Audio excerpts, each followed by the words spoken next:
Minamaliit siya ng lahat dahil mukha siyang mahina pero nagulat ang buong guild nang malaman nilang siya pala ang master ng pinakamalakas na Hunter clan. Nagsimula ang kwento sa isang grupo ng mga bata na nangangarap maging treasure hunters. Ang mga treasure hunter ay pumapasok sa mga guho na tinatawag na vaults para kunin ang mga kayamanan at relics na nakatago roon. Ngunit kapalit nito ang panganib dahil kailangan nilang labanan ang mga halimaw na tinatawag na phantoms. Dito natin makikilala si Cry. Papunta siya sa isang interview kung saan ang pinakamalakas na clan ay naghahanap ng mga bagong miyembro. Habang nakapila, may isang babaeng nagpakilalang si Ruda. Dati siyang solo hunter, pero matapos siyang mahirapan sa isang vault na tinatawag na White Wolves, napagdesisyonan niyang subukang sumali sa isang party. Narinig sila ng isang hunter na si Greg at agad siyang sumabat. Ayon sa kanya, imposibleng malampasan ni Ruda ang White Wolves, bilang isang level 3 hunter. Tinawag pa niya itong amateur at sinabing hindi ito makakapasok sa first steps. Isa sa mga nangungunang clan sa kabisera. Dahil doon, nagalit si Ruda at sinabi na wala namang requirements para sumali sa clan. Hinugot niya ang kanyang mga dagger at naghanda na makipaglaban. May isang lalaking pumihil sa kanila at sinabing kung magpapatuloy ang gulo, hindi sila mare-recruit. Namangha si Ruda sa dami ng hunters sa lugar dahil ngayon lang siya nakakita ng ganito karaming aspirante. Samantalang si Cry, pang-5 beses na niya itong pagpunta. Ipinaliwanag ni Cry na ang clan ay binubuo ng iba't ibang party. Ang pinakamalakas ay ang Arc Brave Party. Ang 6 nitong miyembro ay nagawang sakupin ng isang level 7 treasure vault. Kapag tinanggap ka raw ng leader nilang si Arc, halos tiyak ang tagumpay. Napansin ni Ruda ang isang bakanteng mesa at tinanong si Cry kung para kanino iyon. Muling sumingit si Greg at sinabing para iyon sa founder ng First Steps. Tinatawag nila itong Griever Table. Napaisip si Cry. Ilang taon na ang nakalipas nang dumating sa kabisera ang grupong iyon, ngunit mabilis silang sumikat at naging isa sa pinakatanyag na party. Ang opisyal nilang pangalan ay The Grievon Souls, at ito ang party ng kanyang mga kababata. Ayon kay Greg, ngayon lang ulit magre-recruit ng bagong miyembro ang Grievon Souls matapos ang ilang taon, kaya maraming hunters ang nagtipon. Biglang may sumigaw na isang binatang nagngangalang Gilbert. Hinahanap niya ang Grievers at ipinagmamalaki niyang level 4 na siya. Ngunit agad siyang hinarang ng isang babaeng nagngangalang Tino at sinabing hindi siya kailangan doon. Handa siyang turuan ng leksyon si Gilbert at sinabi niyang siya ang dapat mapasama sa The Grievon Souls. May isang lalaking pumihil sa kanya dahil ang utos ay panatilihing mapayapa ang lahat. Gayunpaman, nagbigay daan ang mga tao upang panoorin ang laban. Ayaw madamay ni Cry kaya niyaya niya si Ruda na lumabas at palihim silang umalis habang magsisimula na ang laban. Inihanda ni Gilbert ang kanyang espada, ngunit napansin ni Tino si Cry. Sa halip na si Gilbert ang atakihin, tumakbo siya papunta kay Cry at tinawag siyang Master. Doon nabunyag na si Cry ang leader ng The Grievon Souls at ang Master ng First Steps. Bumalik ang kwento sa unang pagdating nila sa kabisera. Si Cry at ang kanyang 5 kaibigan ay nag-clear ng mga beginner vault sa record time. May isang pagkakataong muntik nang kainin si Cry ng isang halimaw, ngunit nailigtas siya ng kanyang kaibigan. Pinuri pa siya ng iba dahil tila sinadya niyang magsilbing pain, ngunit sa totoo lang ay wala siyang alam na may halimaw sa likod niya.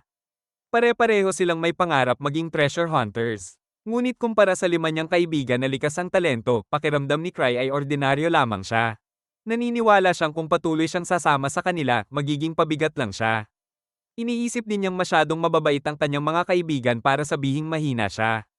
Dahil dito, nagpa siyang umalis sa party. Ngunit nang sabihin niya ang kanyang desisyon, sinabi ng kanyang mga kaibigan na siya na lamang ang maging leader nila.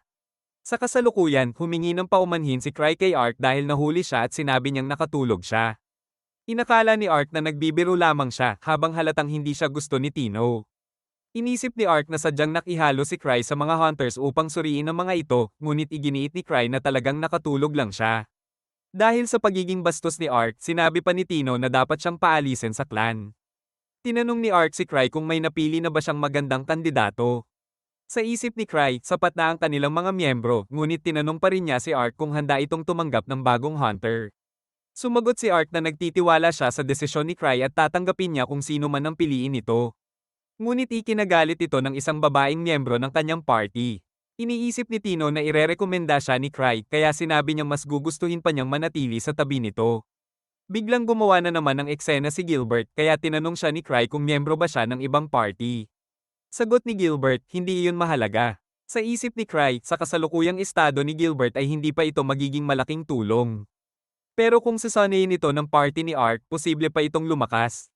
Alam ni Cry na wala siyang kakayahang sukatin ng talento ng isang tao. Kaya kahit sino ang piliin niya ay parang nakabase lang sa swerte. Ayon kay Cry, ang pinakamahalagang katangian ng isang hunter ay ang hindi pagsuko. Sinabihan niya si Gilbert na ipakita ang lakas nito dahil kung mahina siya, malalagay niya sa panganib ang mga kasama niya. Inihayag pa ni Cry na simula nang maging hunter siya, hindi pa siya natatalo sa isang laban. Nabigla si Gilbert sa narinig, pero ang totoo, hindi pa naman kasi talaga siya nagkakaroon ng seryosong laban. Hinubad ni Cry ang suot niyang singsing at sinabi na kung sino man ang makakakuha nito ay siya ang irerekomenda kay Art. Pagkahagis niya ng singsing sa gitna ng mga hunter, nasalo agad ito ni Gilbert. Ngunit sa isang iglap, sinipa siya ni Tino at pinalipad palayo. Nagkagulo ang mga hunter sa pag-aagawan ng singsing. Ipinaliwanag ni Cry na isa itong relic at ibibigay niya ito sa kung sino mang makakakolekta nito. Kinabukasan, sinabi ng Vice Master ng First Steps na si Eva kay Cry na napunta siya sa front page ng pahayagan dahil sa gulong nangyari dahil sa singsing. Agad niyang tinanong kung may sibilyang nasaktan. Sinagot siya ni Eva na wala naman pero may tawag daw mula sa Explorers Association. Tinanong ni Cry kung ano ang reaksyon ni Art sa balita. Ayon kay Eva, natawa lang ito habang binabasa ang artikulo. Kaya sinabi ni Cry na sa kanya na lang ay iPackharge ang bayarin sa mga nasira. Idinagdag pa niyang pinapapunta siya ng Explorers Association at kung pababayaan niya yon, ang mismong hepe ang pupunta sa kanila. Dahilan ni Cry, hindi siya makakalabas dahil wala siyang bodyguard at sira pa ang kanyang relic na nagpapalit ng anyo ng mukha. Pero tiniyak ni Eva na hindi siya aatakihin sa araw. Pumunta si Cry sa Explorers Association at agad siyang nagmakaawa sa hepe na si Gark na patawarin siya. Pinakalma siya ng babaeng kasama nila at inabot ang isang libro. Sinabi ni Gark na kahit walang opisyal na ulat na naisampa tungkol sa gulong nangyari, ang isang clan na kasing laki ng First Steps ay dapat magsilbing halimbawa sa ibang hunters. Alam ni Cry na maraming request ang natatanggap ng association pero may ilan na mababa ang reward o sobrang hirap kaya walang gustong tumanggap. Itinuturing lang ng mga hunter ang mga iyon bilang mabibigat na obligasyon. Naunawaan ni Cry na gusto ni Gark na tanggapin niya ang isa sa mga mission, kaya pumayag siya dahil may utang na loob siya rito. Pero sinabi rin niyang hindi naman ganoon kalaki ang kasalanan niya. Pinayagan siya ni Gark na pumili ng mission na gusto niya. Habang binabasa ang libro, pumili si Cry ng level 3 request dahil mukhang simpleng rescue mission lang ito. Ngunit pagkalabas niya, humanga si Gark at inisip na sadyang pinili ni Cry ang pinakamapanganib na trabaho. Hinahanap ni Cry si Ark para ibigay ang mission. Pero sinabi ni Tino na may biglaang lakad ito at abala rin ng ibang miyembro. Ipinakita pa ni Tino na nasa kanya napunta ang singsing ni Cry at masaya siyang mapanatili iyon.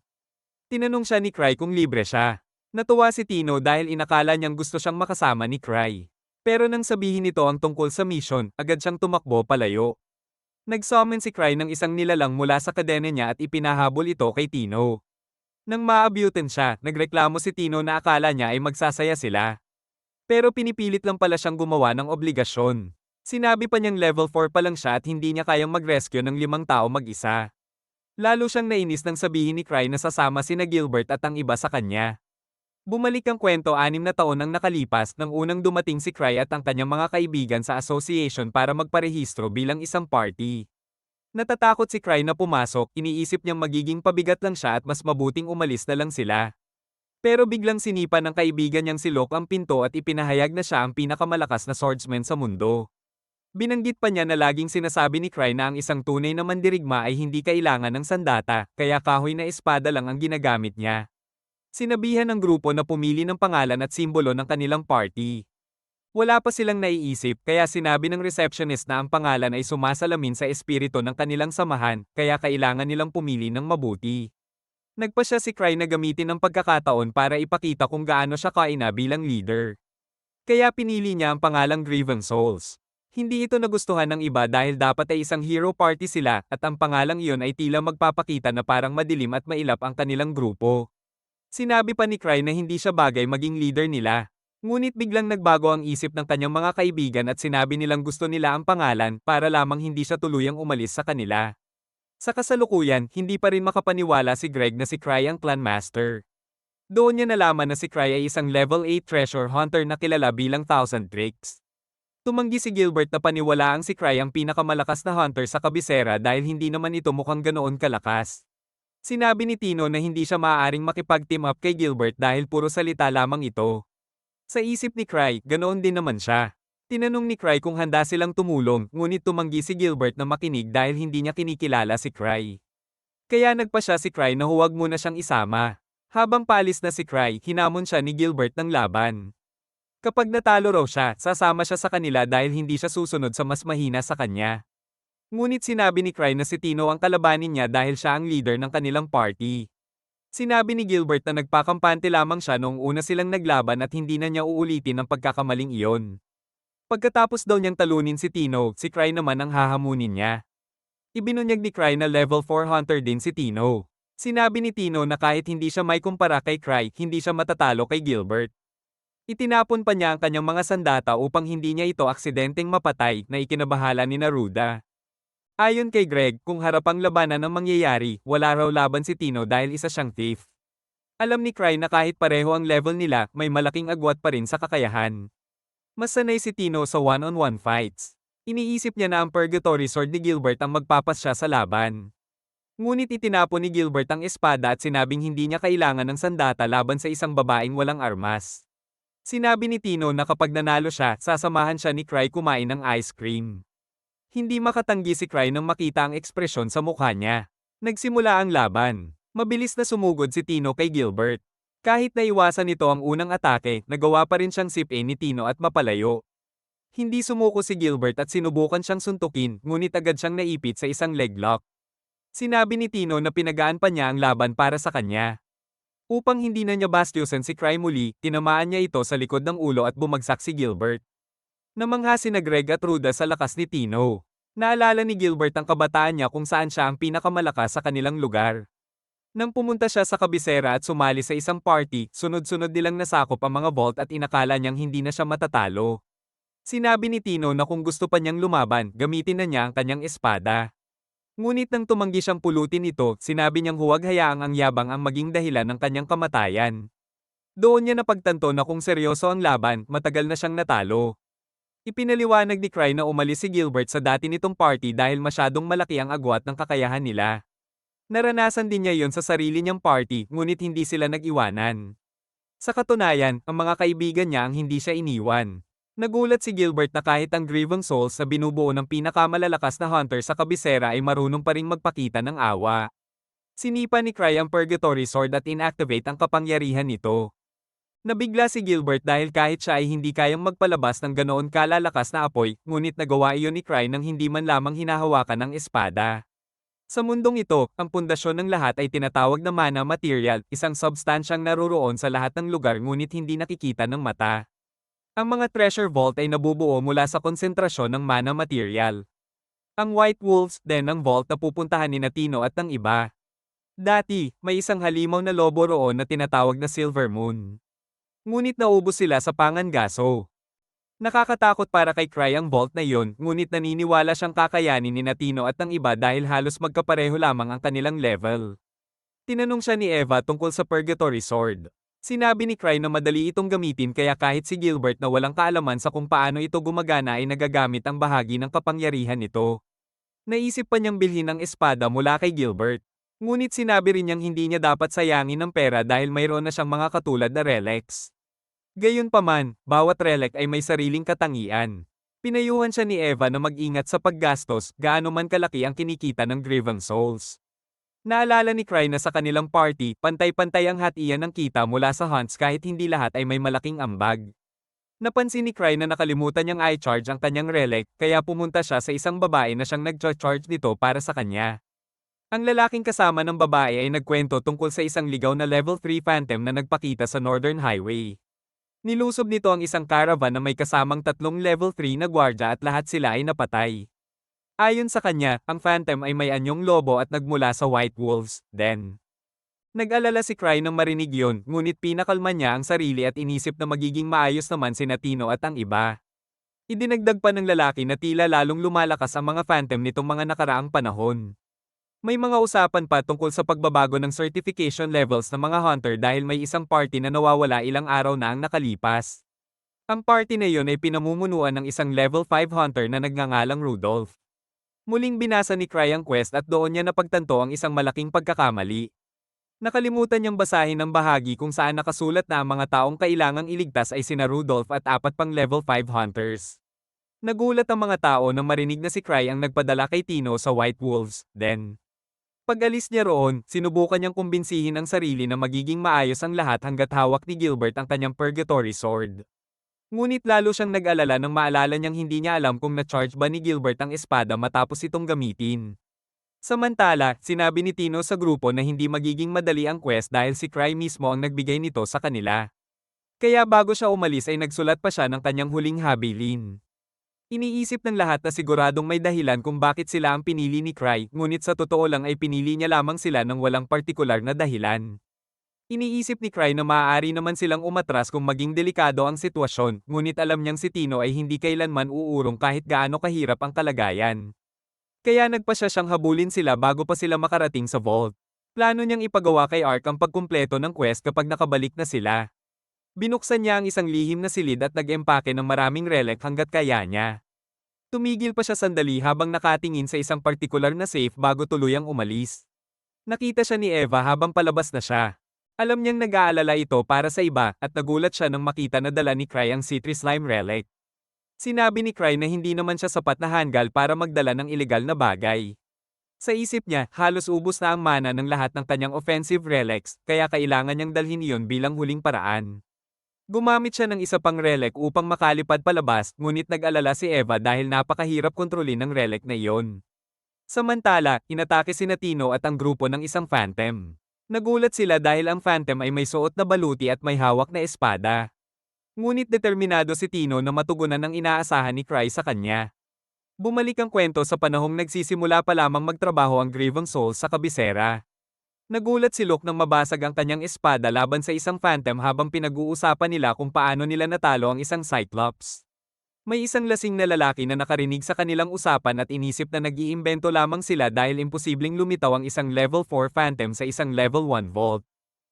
Ngunit nang ipakita nila ang mata ng Cyclops, nabigla ang lalaki. Sa kasalukuyan, nagawa ni Tino at ng iba na talunin ang lobo, ngunit nagulat sila na may ganoon kalakas na phantom sa isang level 3 vault. Tinanong ni Greg si Gilbert kung bakit hindi niya ginamit ang apoy ng kanyang espada sa laban. Sinabi ni Gilbert na ubos na ang mana ng espada at napagtanto nilang nangyari iyon dahil ginamit ito ni Cry.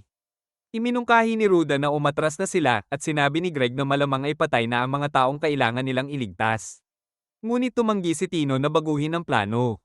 Naniniwala siyang buhay pa ang mga iyon. Para sa kanya, lahat ng nangyayari ay eksaktong tulad ng inaasahan ni Cry. Sinabi pa niya kay Gilbert na sinadya ni Cry na maubos ang mana ng espada upang maunawaan nito na hindi dapat umasa lamang sa isang relic. Nakatagpo sila ng isang grupo ng mga lobo at nagpasya si Gilbert na siya ang manguna. Sinabi niyang kung matatanggal nila ang mga may hawak na pana at baril, madali na nilang matatalo ang iba. Tinawag siyang tanga ni Tino, ngunit iginiit ni Gilbert na kahit wala ng mana, mas matibay pa rin ang kanyang espada kaysa sa karaniwan. Sinabi ni Tino na siya ang pinagkatiwalaan ni Cry bilang leader, kaya sisiguraduhin niyang makakaligtas ang lahat. Ayon sa plano niya, siya at si Ruda ang aakit sa mga lobo habang gagamitin ni Greg at Gilbert ang pagkakataon upang umatake mula sa likod. Sinabi rin niyang hindi niya kailanman gagamitin ang iba bilang panangga para sa sarili. Samantala, iniisip ni Cry na sana ay makaligtas man lang si Tino kahit pa kailangan nitong gamitin ang iba bilang panangga. Nagawa nilang talunin ang mga lobo. Alam ni Tino na kahit mas malalakas ang kalaban nila, may kalamangan pa rin sila dahil kaya nilang magtulungan, samantalang ang mga lobo ay walang konsepto ng teamwork. Muli silang inatake ng mas maraming lobo. Habang lumalaban, naalala ni Gilbert ang sandaling iniwan niya ang kanyang dating party.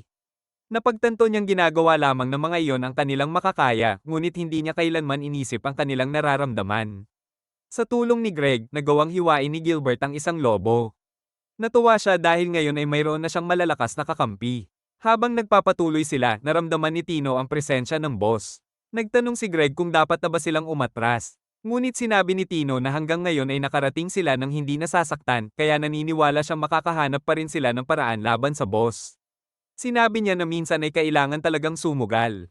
Ngunit ayon kay Greg, kapag ang isang hunter ay umabot na sa level 4, maaari na itong mamuhay ng komportable sa pamamagitan ng pagsakop sa mga mabababang antas na vault.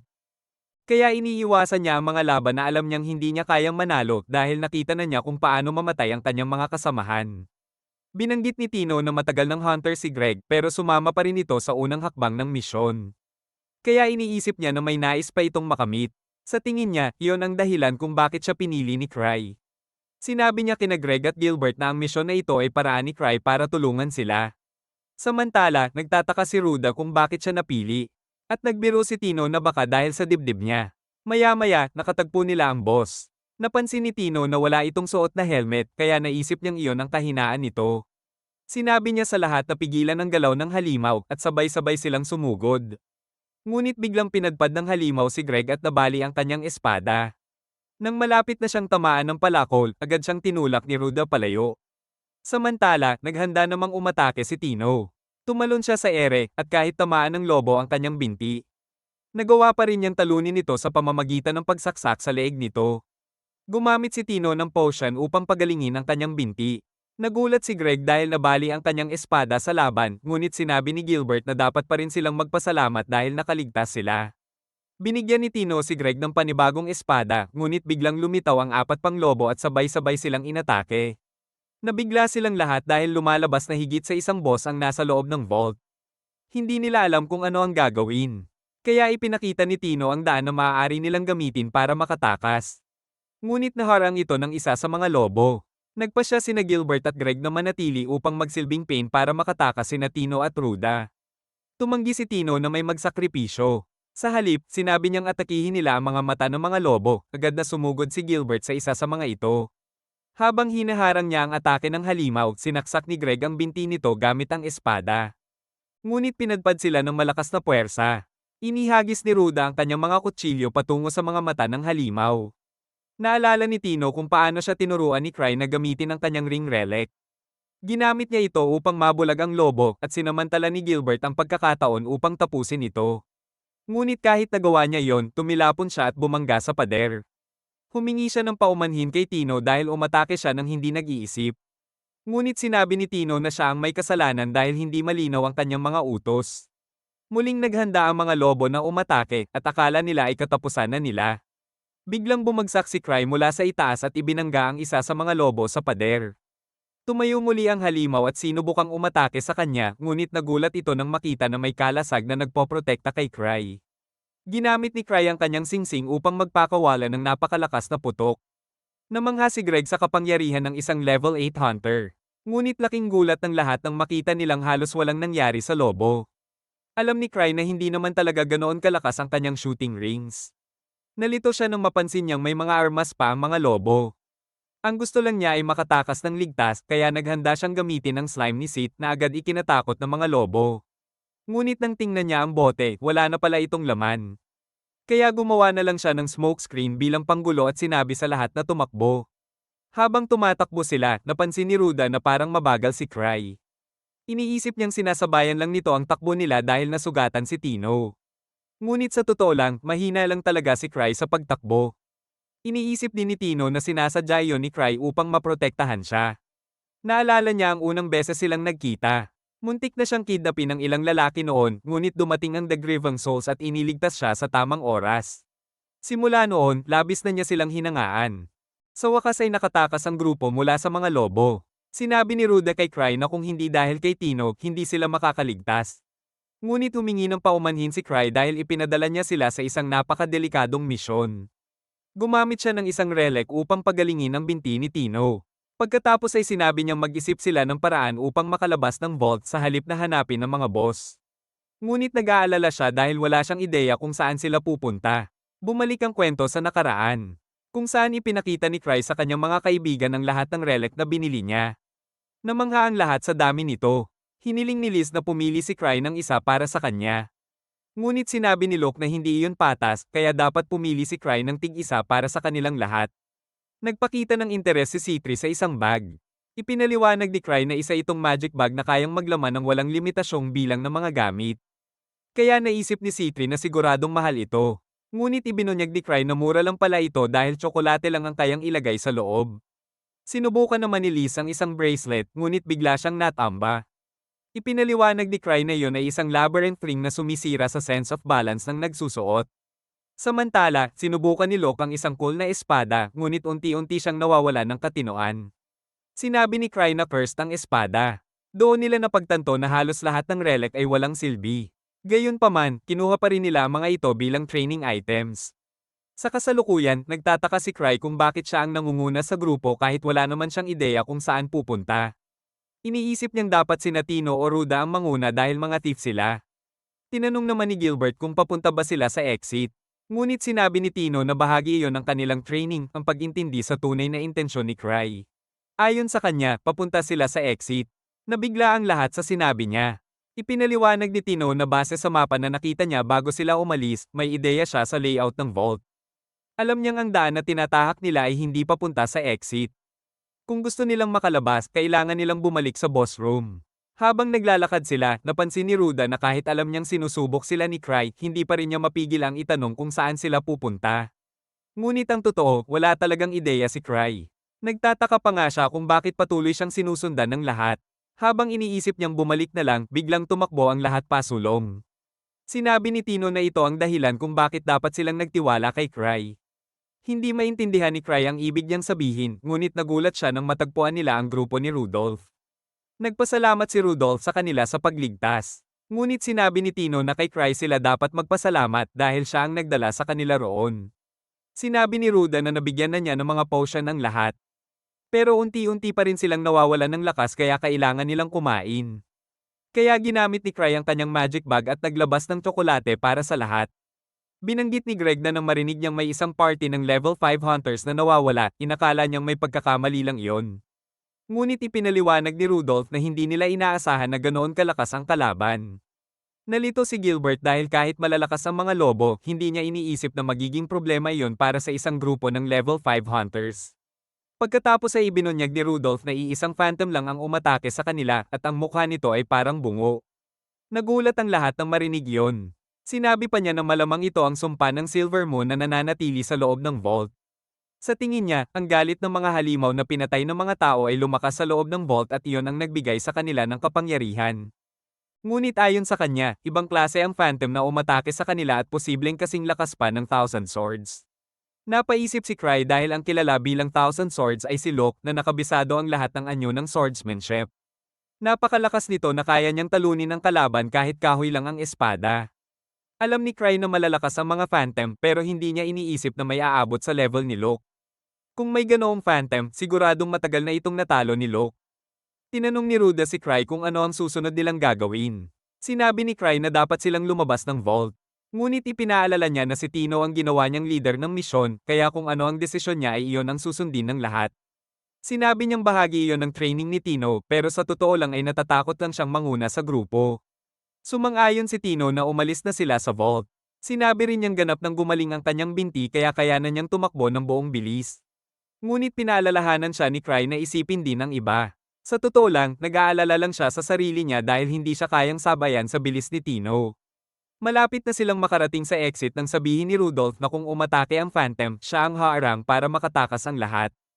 Ngunit tumanggi si Tino na iwan siya. Ayon sa kanya, hanggat kasama nila si Cry, magiging ligtas silang lahat. Ngunit alam ni Cry na kung may mangyari, si Tino lang ang kaya niyang buhatin habang tumatakas. Napansin niyang 5 na lang ang natitirang safety rings niya. Kaya kung matamaan siya ng higit sa 5 beses ay mapapahamak siya. Wala na rin siyang ibang relic na magagamit. Dahil dito, napagtanto niyang wala na siyang magagawa kung sakaling umatake ang kalaban. Bigla nilang narinig ang pag-ungol ng mga lobo at ilang sandali lang ay biglang lumitaw ang Phantom sa harap nila.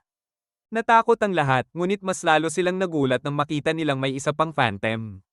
Biglang sinipa ng Phantom na nasa likod ang isa pa at tumilapon ito papunta sa pader. Doon napagtanto ni Cry na si Liz yun. Sinabi niya rito na tanggalin ang maskara. Nang makita ng lahat na tao pala siya, nakahinga sila ng maluwag ngunit nagtataka kung sino siya. Nainis si Liz dahil hindi nila siya kilala kahit kasama nila si Cry. Ipinaliwanag ni Liz na pumunta siya sa capital para hanapin si Cry. Ngunit sinabi ni Eva na pumunta ito sa Wolf Den. Nagalit siya kay Tino dahil alam niyang alagad niya ito. Hindi siya makapaniwala na hindi nito kayang talunin ang ganoon kainang Phantom. Sinubukang magsalita ni Gilbert ngunit agad siyang pinadpad ni Liz.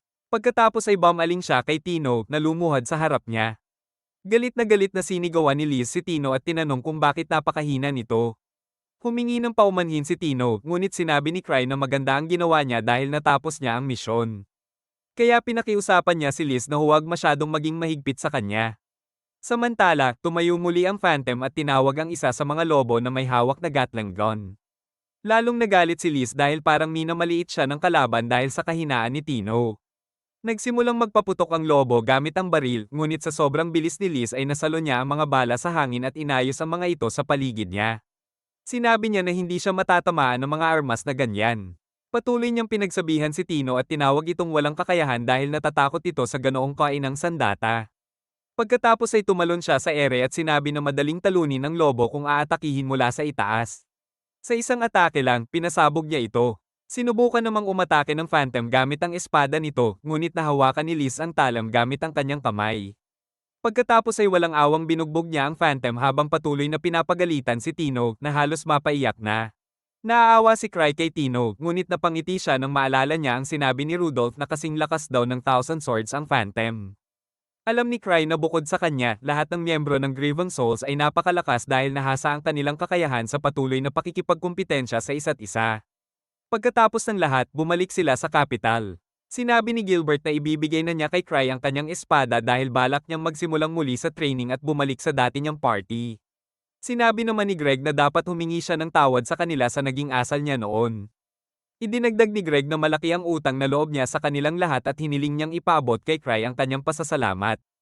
Sinabi rin niya na sana balang araw ay kaya rin niyang sumalo ng bala tulad ni Liz, ngunit sinabi nila na imposible iyon para sa kanya. Ipinaliwanag ni Tino na kung gusto talaga niyang maging tulad ni Liz, dapat niyang malaman na espesyal na ginawa ang kanilang mga maskara. Pagkatapos ay bumalik ang kwento sa nakaraan nung nagpagawa si Cry ng mga maskara para sa buong party. Ngunit nagkamali siya sa order at nakalimutan niyang lagyan ng butas para sa mata.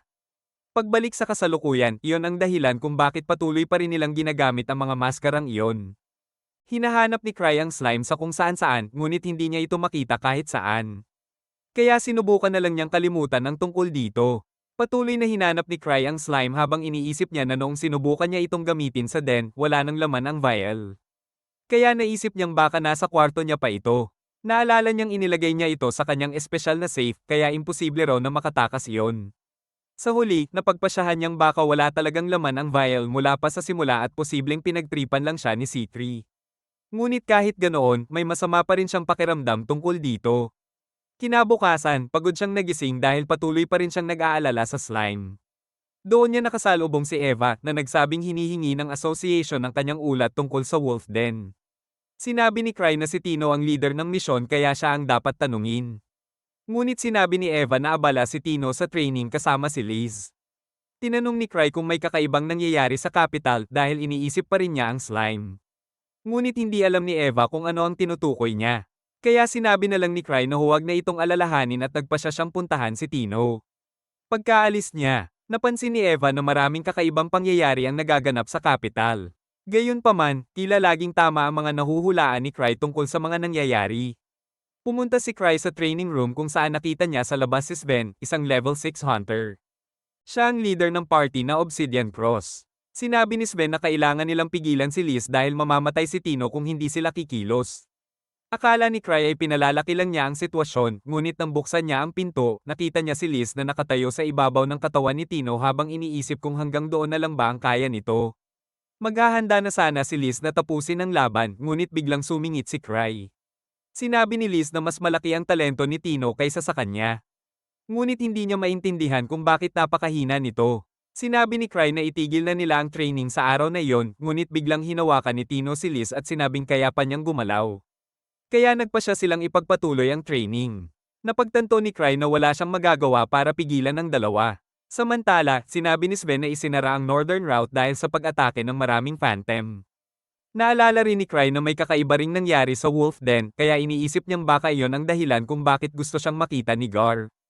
Kaya nagpasya si Cry na magpalipas muna ng oras. Nakaisip siya ng paraan at sinabi kay Sven na siya na lang ang pumunta kay Gar kapalit niya dahil abala raw siya. Habang umaalis, nagtaka ang kasama ni Sven na si Henrik kung bakit si Cry ay nananatili lang habang ang iba ay nasa mga misyon. Ngunit sinabi ni Sven na bago pa lang siya at tinawag niyang halimaw si Cry. Sinabi rin niyang huwag husgahan si Cry base sa kalmado at tamad nitong itsura. Samantala, sa association, iniisip ni Gar kung ano ang dahilan ng kakaibang pangyayari sa den. Iniisip niyang may alam si Cry tungkol dito dahil yun lang ang vault na matagal na nitong pinuntahan. Lumipat ang eksena sa isang lihim na laboratorio kung saan nakita ang isang mage na nagngangalang Noctis. Hindi siya makapaniwala na naging kainahinala sa kanila ang isang mataas na antas na hunter tulad ni Cry. Dahil dito, napagpasyahan niyang hindi nila dapat maliitin si Cry. Kaya tinawag niya ang kanyang kanang kamay na si Sofia upang siya ang humarap sa sitwasyon. Doon nalaman na ang mga mage mula sa Ashok Tower ng capital ang nasa likod ng mga anomaly sa mga vault. Ginagamit nila ang kapangyarihang dumadaloy sa ley lines ng mga vault para sa kanilang pananaliksik. Layunin nilang makagawa ng sarili nilang mga vault kahit kailan nila gusto. Samantala, nanaginip si Cry na isang napakalaking slime ang nagsisindi ng apoy at sumisira sa buong kapital. Ngunit bigla siyang nagising at napagtantong bangungot lamang iyon. Pagmulat niya ng mata, nakita niya si Liz na nasa kama niya. Tinanong siya nito kung libre siya, kaya pumayag si Cry na may gawin sila.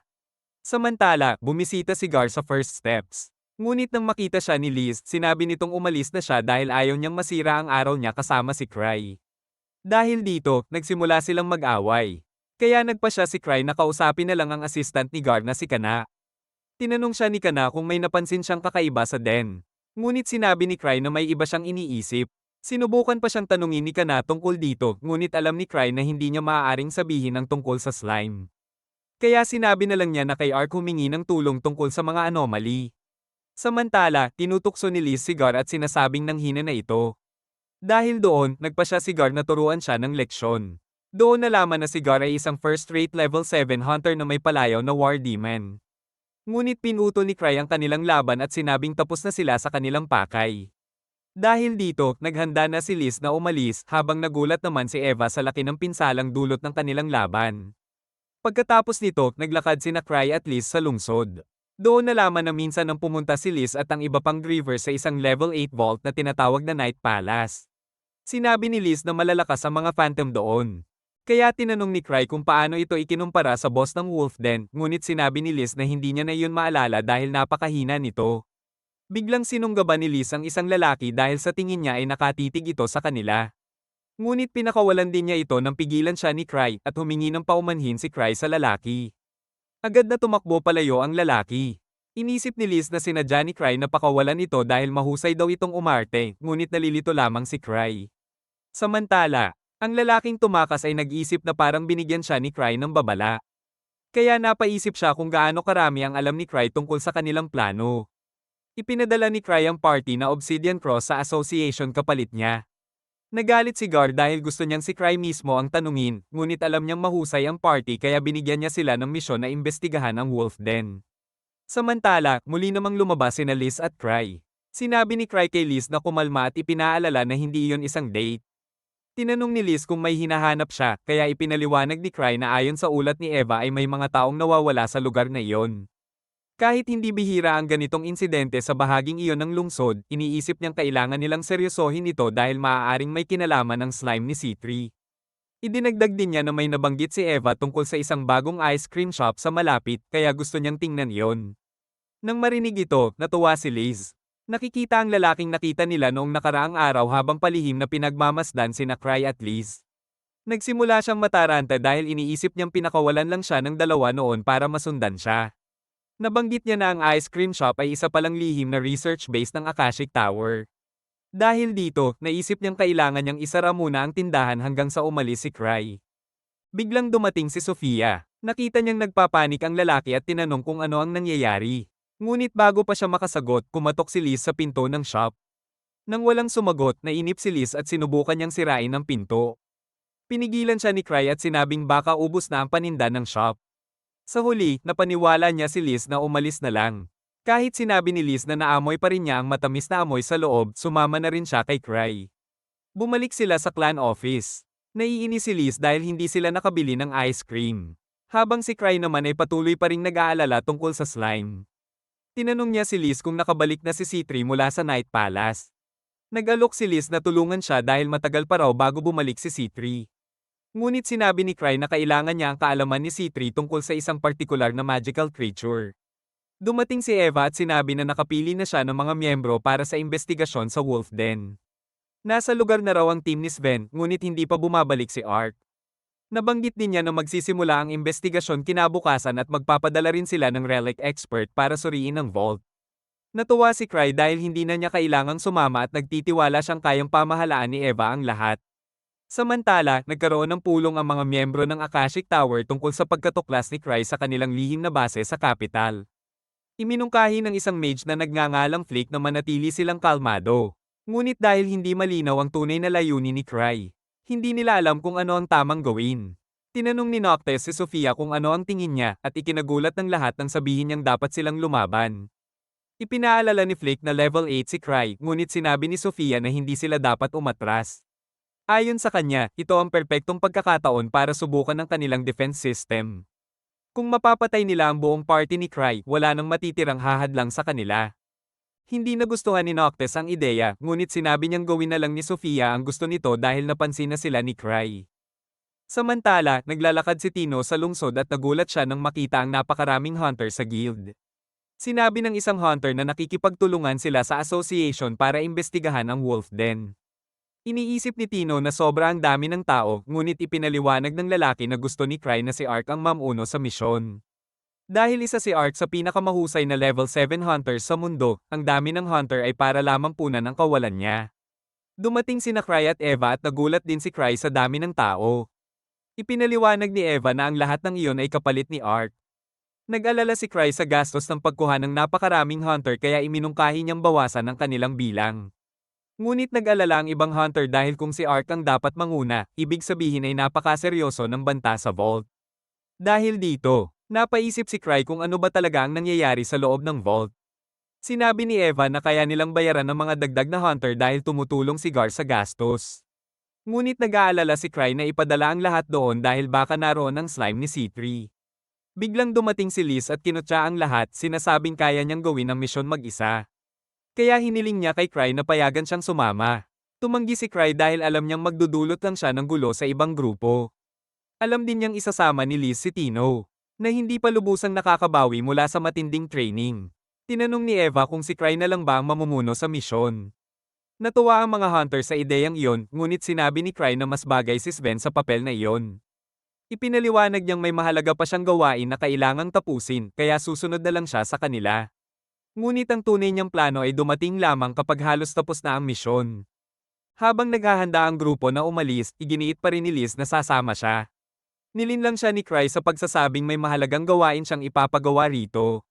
Bago umalis ang mga hunter, tinanong nila kung may dapat silang pag-ingatan. Binalaan sila ni Cry na mag-ingat sa mga slime-like creatures. Nagulat ang lahat dahil hindi karaniwang lumilitaw ang mga slime sa wolf den. Samantala, sa base ng Akashic Tower, nalaman ni Noctes na may mga hunter na papalapit. Nag-alala ang iba, ngunit sinabi ni Sofia na kaya nila itong harapin. Binanggit niya na mula sa Grieving Souls, sina Cry, Liz, at C3 lamang ang nasa capital. Ayon sa kanya, madali nilang mahaharap si Liz kung mapipigilan nila ang mga pisikal nitong pag-atake. Si Cry naman ay isang strategist kaya hindi niya magagamit ng buo ang kakayahan niya kung wala ang ibang miyembro ng kanyang party. Sinabi ni Noctes na ang tunay na banta ay si C3. Ngunit ipinaliwanag ni Sofia na kayang pigilan ng kanilang defense system ang mga alchemy technique nito, kaya hindi ito makakapasok. Gayunpaman, binanggit din niya na matagal nang nakikialam si C3 sa kanilang pananaliksik, kaya kailangan nila itong alisin. Binigyan ni Noctes si Sofia ng buong kapangyarihan na gawin ang anumang nais niya, at inutusan pa niya ang kanyang mga tauhan na sundin ang lahat ng utos nito. Samantala, sa Wolf Den, napansin ni Sven at ang kanyang team na tila normal ang lahat. Nagtaka si Henrik kung bakit pa nila tinanggap ang misyon. Ipinaalala ni Sven na direktang utos iyon mula kay Gar, kaya wala silang pagpipilian. Nagreklamo si Henrik na tila nililinis lang nila ang gulong iniwan ni Cry. Ngunit sinabi ni Sven na balang araw ay maiintindihan din nila kung gaano kagaling si Cry. Pagkatapos ay nakatanggap siya ng mensahe tungkol sa babala ni Cry. Inutusan niya si Henrik na hipan ng emergency whistle, dahilan upang lumikas palabas ang lahat ng ibang team. Ngunit sinabi ng isa pang hunter na si Gay na nasasayang lang ang oras nila para sa isang slime. Ipinagtanggol ni Sven si Cry at ipinaliwanag ang kakayahan nitong tila nakakakita ng hinaharap. Naalala niya ang isang pagkakataon kung saan pinayuhan sila ni Cry na magdala ng mga sandata sa isang flower viewing party, na kalaunan ay lumabas na isang vault na tinatawag na Prism Garden. Nagulat si Gay nang marinig yon. Ibinunyag naman ni Sven na gumastos siya ng malaking halaga sa mga communication stone upang palagi siyang makatanggap ng pinakabagong impormasyon. Samantala, patuloy na kinukulit ni Liz si Cry at sinasabing gusto niyang lumaban sa harap nito upang maipakita ang tunay niyang lakas. Sinusubukan lamang ni Cry na patagilan ng oras hanggang matapos ang investigasyon. Biglang dumating si C3. Nagtaka si Liz kung bakit siya bumalik, ngunit sinabi ni C3 na may masama siyang pakiramdam na may malaking mangyayari kaya bumalik siya upang tulungan si Cry. Bumalik ang kwento sa kanilang kabataan. Sinabi noon ni C3 kay Cry na kailangan niyang punan ang kakulangan ng iba upang magpatuloy silang masiyahan sa buhay bilang mga hunter. Alam niyang hindi siya malakas kaya iminungkahi ni Cry na kumuha siya ng papel na mas babagay sa kanya. Doon nagsimula ang pagiging alchemist ni C3 sa kanilang grupo. Sa kasalukuyan, ipinaliwanag ni C3 kay Cry kung paano nag-evolve at mas lalong umunlad ang kanyang slime. Gayunpaman, para sa kanya ay isa pa rin itong nabigong eksperimento. Tiniyak din niya kay Cry na hindi ito aatake sa kanilang dalawa dahil na-program na niya ito. Nagtaka si C3 kung paano nakatakas ang slime mula sa safe ni Cry. Matapos niyang siyasatin, napagpasyahan niyang natutunan ng slime kung paano buksan ang vault at nakatakas ito sa pamamagitan ng drain ng paliguan. Nangako si C3 na siya ang bahala rito. Ngunit sinabi rin niya na kung magpapatuloy ang sitwasyon, maaaring malipol ang buong investigation team sa Wolf Den. Samantala, nalaman ni Sven na hindi sasama sina Cry at Liz hanggang sa huli, kaya siya ang kailangang mamuno sa lahat. Tinipon niya ang mga hunter at tinanong kung may nakaranas na bang lumaban sa mga slime. Nagtawanan ng karamihan dahil kilala ang mga slime na mahihina. May isang hunter pa ngang nagsabing baka nakapatay na siya ng slime nang hindi man lang niya napansin. Tinanong ni Sven kung may nagdala ba ng kagamitan laban sa slime. Nagsimulang magbanggit ang grupo ng iba't ibang kahinaan ng slime at kung gaano kadali itong talunin. Pinutol sila ni Gain at sinabi na ipagpatuloy na lamang ang pag-explore. Sinabi niyang hindi siya natatakot sa slime at kung may lumitaw man, siya na ang bahala. Tinukso siya ng iba at sinabing siya ang tipong unang mamamatay. Sinabi pa ni Sven na iwan na lamang niya ang personal na impormasyon niya upang maipaghiganti nila siya kapag namatay na siya. Naiinis si Gain at binaliwala ang mga babala, sinasabing baliw ang mga taong naniniwala kay Cry na hindi man lang sumipot. May isang babaeng lumapit at nagpakilala bilang si Talia, isang alchemist. Nagulat si Sven dahil akala niya ay si C3 lamang ang alchemist na kasama nila. Ipinaliwanag ni Talia na dati siyang nagtrabaho sa laboratorio ng clan kasama si C3 kung saan nagsasaliksik sila tungkol sa mga slime. Tinanong siya ng mga hunter kung alam niya ang kahinaan ng slime. Naglabas si Talia ng isang gamot at sinabi niyang kayang patayin ng likidong iyon ang kahit anong slime. Samantala, nakipag-ugnayan si Noctis kay Sofia. Sinabi ni Sofia na mas mababa sa 100 hunter lamang ang kalaban nila at karamihan ay wala pang titulo. Sa tingin niya, madali nila itong matatalo. Bumuo si Sven ng plano. Inutusan niya ang mga hunter na hatiin ang kanilang mga grupo at siguraduhin ang loob ng vault. Gumamit sila ng mga sipol para sa komunikasyon. Sinabi rin niya na ang mga hindi kasama sa suppression team ay manatili sa labas upang tumulong sa mga rescue kung kinakailangan. Makalipas ang ilang oras, may mga ulat na iilan lamang na Wolf Knights ang kanilang nakasalamuha. Dahil dito, napaisip si Sven kung tama ba talaga ang sinasabing kakayahan ni Cry na makita ang hinaharap. Ngunit sinabi rin niyang mas mabuti na rin kung walang mangyaring masama. Samantala, nagreklamo si Gain na nasayang lamang ang kanilang oras. Sinabi naman ni Henrik na kahit hindi niya gaanong kilala si Cry, nagtitiwala siya sa desisyon ni Sven. Pumasok si Gain sa kagubatan. Iniisip niya na kung si Ark ang nagbigay ng utos, agad niya itong paniniwalaan. Ngunit dahil si Cry ay nananatili lamang sa capital, hindi niya ito mapagkatiwalaan. Bigla siyang nakarinig ng ingay at inakalang isang lobo iyon. Ngunit nagulat siya nang makita ang dalawang mage na may kasamang isang wolf knight na nakagapos. May hawak silang kain na hinalang sireng. Pinag-uusapan nila kung paano paborito ng kanilang master si Sofia kahit hindi ito mahusay gumamit ng magic. Biglang sumugod si Gain at agad niyang napatumba ang isa sa kanila. Naglabas ng apoy ang isa pang mage at pinigilan iyon ni Gain gamit ang kanyang kalasag. Sa huli, napatumba rin niya ang mage, ngunit nasunog ang kanyang braso. Nagtaka ang mga mage kung si Cry ba ang nagpadala sa kanya. Ngunit itinanggi iyon ni Gain. Pagkatapos ay tinurukan nila ng mana material ang Wolf Knight at agad itong nagbago sa isang higanteng slime creature. Ipinaliwanag nila na isa itong phantom na ginawang demonic upang maghanap ng lugar na may mataas na konsentrasyon ng mana. Agad nitong inatake si Gain. Naglabas ang nilalang ng malakas na sigaw na umalingaw-ngaw sa buong lugar. Dahil dito, dumating ang lahat ng hunter sa kinaroroonan nito. Nakita nila si Gain na malubhang nasugatan. Kinumpirma niya na tama si Cry tungkol sa slime. Hindi nagtagal ay lumitaw ang nilalang. Sinabi ni Talia na hindi pa siya nakakita ng ganoon kalaking slime. Napansin ni Sven na mabagal ang galaw nito kaya sinubukan niyang ayusin ang forma sayo ng mga hunter. Inutusan niya ang mga mage na gumawa ng diversion habang sinabi niya sa iba na atakihin ang mga paa ng nilalang. Ngunit kahit ang mga pana ni Sven ay walang epekto sa halimaw. Kaya inutusan niya si Henrik na tulungan si Gain. Sinabi ni Gain na tinurukan ng mga mage ang isang Wolf Knight upang maging slime tulad ng sinabi ni Cry. Napagtanto ni Sven na walang epekto ang pisikal at maging ang magical na pag-atake. Tinanong siya ng isa sa mga hunter kung ano ang dapat nilang gawin. Sinabi ni Sven na kahit hindi nila ito matalo, hindi rin sila maaaring tumakas. Inutusan niya ang lahat na umiwas muna sa mga pag-atake nito habang kinuha niya ang gamot mula kay Talia. Ipinaliwanag ni Talia na sisabog ang slime kapag nadikit ang likidong iyon sa katawan nito. Inakit ni Sven ang atensyon ng halimaw. Habang hinahabol siya nito, bigla itong tumalon ng mataas sa hangin at ikinagulat ng lahat. Mabilis na inilagay ni Sven ang lalagyan ng gamot sa lugar kung saan ito babagsak. Nang tumama ang nilalang, nagbula ang katawan nito, ngunit hindi pa rin ito nasira. Napagtanto ni Sven na hindi ito slime gaya ng inaasahan niya. Ngunit itinama siya ng isa pang hunter at sinabing ang babala ni Cry ay tungkol sa isang nilalang na slime-like lamang. Sa sandaling iyon, dumating si C3. Ipinaliwanag niya na may magical barrier ang nilalang. Sinabi rin niya na ipinadala siya ni Cry dahil naisip nitong maaaring maging mapanganib ang sitwasyon. Ayon kay C3, ang slime na ito ay lumilikha ng napakalakas na force field na kayang magtaboy ng mga pana at kontrahin ang magic. Sinabi rin niyang kahit sa isang level 8 vault bihirang makatagpo ng phantom na kagaya nito. Napansin niya na tinutunaw ng slime ang sarili nitong katawan upang gawing mahiwagang enerhiya ang mana material. Ipinaliwanag niya na sinusubukan itong mag-replenish ng lakas sa pamamagitan ng pag-absorb ng kanyang mana dahil sa kanilang lahat ay siya ang may pinakamataas na konsentrasyon nito. Patuloy niyang iniiwasan ang lahat ng pag-atake ng halimaw habang papalapit dito. Humingi siya ng tulong kay Sven at naghagis ng isa pang lalagyan patungo sa slime. Agad naman itong panyanan ni Sven at sa isang iglap ay tuluyang natunaw ang slime. Ibinunyag ni C3 na ang laman ng lalagyan ay isang material na anti-mana. Dumating din si Gar sa lugar, suot ang kanyang baluti. Nagulat si Sven sa kanyang pagdating pero ipinaliwanag ni C3 na sinamahan siya ni Gar papunta roon dahil hindi siya kayang tumakbo ng kasing bilis ni Liz. Samantala, sa paanan ng Akashic Tower, nagulat si Noctis nang marinig na nagawa ni C3 na talunin ng ganoon kadali ang damo ni Zed Phantom.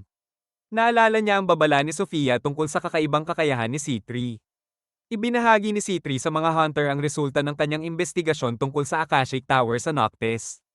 Ayon sa kanya, nagsasagawa roon ng pananaliksik kung paano manipulahin ang mga vault. May nagpaalala sa kanya na si Noctis ay ipinatapon mula sa kabisera, ngunit sinabi ni C3 na masusing pinag-aralan niya ang lahat ng impormasyon.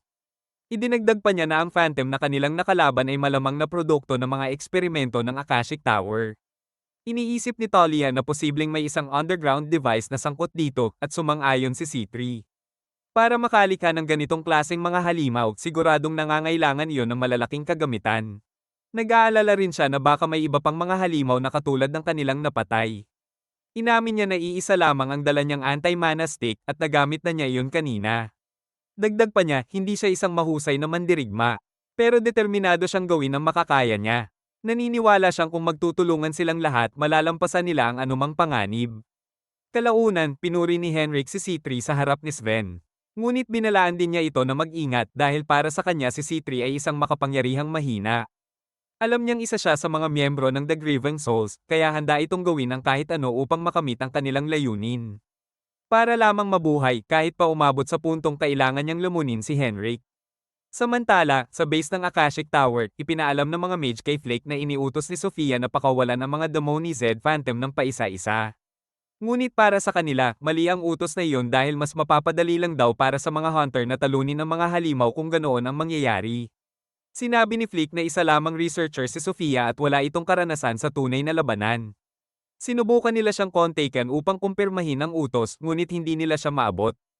Idinagdag pa ni Flick na kahit gaano pa sila kahanda, kung ang namumuno naman sa kanila ay walang kakayahan, wala ring saysay ang lahat. Ipinaalala ng mga mage na binigyan ng kanilang master si Sofia ng buong autoridad. Ngunit para kay Flick, ang tunay na mahalaga ay ang manalo. Dahil dito, iniutos niya na sabay-sabay ng pakawalan ng lahat ng Phantom. Sa paniniwalang mabibigla at malulunod sa dami ng kalaban ng kanilang mga kaaway. Samantala, sa ibabaw ng lupa, iniimbestigahan ng mga hunter ang mga nahuling mage. Doon nila nalaman na sa pamamagitan lamang ng isang injection ay maaaring gawing halimaw ang isang tao. Tinanong ni C3 kung nagtatrabaho ba sila para kay Noctis at nangako siyang titiyakin ang kanilang kaligtasan kung sisigat sila ng tapat. Ngunit tumanggi ang mga mage na ipagkanulo ang kanilang master. Dahil dito, lalo lamang nakumpirma ang hinala ni C3 na konektado sila sa Akashic Tower. Pagkatapos ay sinabi niyang alam niya kung paano sila mapapagsalita. Mula sa kanyang bag ay naglabas siya ng isang maliit na tubo at agad itong nakilala ng iba bilang isang brainwashing potion. Sinabihan siya ng iba na tumigil na sa sinasabi niya dahil ang paggamit ng ganitong klaseng potion ay itinuturing na war crime. Bigla namang ininom ni C3 ang laman ng tubo. Pagkatapos ay kalmado niyang ipinaliwanag na kulay na tubig lang naman talaga iyon. Ang totoo, gusto lang niyang ipakita na mayroon siyang mataas na resistance laban sa ganoong uri ng potion. Hindi nagtagal, dumating na ang mga Demonized Phantom at sinubukan ng mga nahuling mage na takutin ang mga hunter. Tinanong ni Sven si C3 kung paano nila matatalo ang mga halimaw. Ipinaliwanag niya na ang mga Phantom ay may maraming barrier, kaya kailangan muna nilang malaman kung anong attributes ang meron ng mga iyon upang matukoy kung paano ito masisira. Napansin ni Sven kung gaano kakalma si C3 sa gitna ng sitwasyon.